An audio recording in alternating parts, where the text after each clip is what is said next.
నీకు బేసిన్ల గురించి మినిమం అవగాహన లేదు. దేవాదులు ఏ బేసిన్లో ఉందంటావు, బంకచెర్ల యాడు ఉందంటావు. బాసన్ల గురించి తెలిసినంత ఈజీ కాదు బేసిన్ల గురించి తెలుసుకోవడం. కనీస అవగాహన లేకుండా మాట్లాడి ఈ రాష్ట్రం పరువు తీస్తా ఉన్నావు నువ్వు.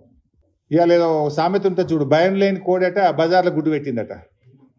నీ తీరు కూడా గట్లే ఉంది. ఈయనట కేసీఆర్ను ప్రశ్నిస్తారట. బంకచెర్ల మీద ఈ బొంకుడు రాజకీయాలు బంద్ పెట్టు.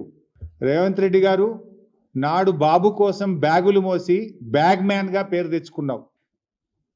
నేడు అదే బాబు కోసం బంకచెర్ల కోసం బొంకు మ్యాన్గా మారిపోయినావు. నువ్వు బొంకుతా ఉన్నావు, అన్నీ నిజాలు మాట్లాడతలేవు.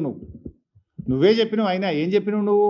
నా స్కూల్ బీజేపీ, నా కాలేజ్ తెలుగుదేశం, నేను ఉద్యోగం చేస్తున్నది కాంగ్రెస్ పార్టీలో అని నువ్వే చాలాసార్లు చెప్పినావు మిస్టర్ రేవంత్ రెడ్డి. ఇలా నువ్వు టెక్నికల్గా కాంగ్రెస్ ముఖ్యమంత్రివి, కానీ నీ హృదయం అంతా కూడా ఇంకా అక్కడనే ఉన్నదని ఇలా అర్థమవుతా ఉంది రాష్ట్ర ప్రజలకు.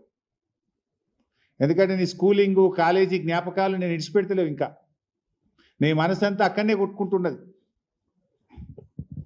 ఎందుకంటే నీ ఆచరణలోనే కనబడుతుంది. నేను చెప్పాల్సిన అవసరం లేదు.